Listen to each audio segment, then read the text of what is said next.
আপা আপা ଆଜ୍ଞା ଆପା ପିଠା ନେ ପିଠା କଣ କେମିତି ଓ ତୁ କେମିତି ଜାଣିବୁ ପିଲା ଛୁଆ ଥିଲେ ସିନା ଜାଣିଥାନ୍ତୁ ଆଜି ତ ପ୍ରଥମ ଆସୁନି ହଳଦୀ ପତ୍ର ପିଠା ଖାଇକି ପ୍ଲେଟଟା ଦେଇଦେବୁ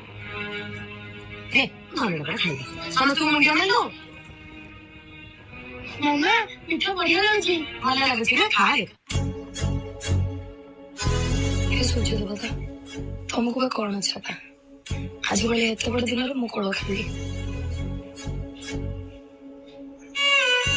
କୋଉ ଜନ୍ମରେ କି ପାପ କରିଥିଲି ଏ ଜନ୍ମରେ ଫଳ ପାଉଛି ପୂର୍ବ ଜନ୍ମର କର୍ମ ଫଳେ ଯାଚି ମୁଁ ଦେଉ ଥାଇ ବଳେ ଯେତେ ଓଷା ବାର ତୀର୍ଥ କଲେ କଣ ପୂର୍ବ ଜନ୍ମରେ କି ପାପ କରିଛୁ କେଜାଣି ଏ ଜନ୍ମରେ ଭଗବାନ ତୋତେ ବାଞ୍ଝ କରିଦେଇଛନ୍ତି ଆମ ଘରକୁ ଯିବୁ ତାପରେ କାଟି ଦେବି ହଁ ଚିକୁ ଚିକୁ ତୁ ଆଜି ଗୋଟେ ଅଛେ ଦିନ ତ କଣ ପାଇଁ କିଛି କରିବୁ ହଁ ତୁ କଣ ଜାଣିପାରୁନୁ ତୁ କଣ ତା ଦେହ ମୁଣ୍ଡ ଖରାପ ଅଛି କେବଳ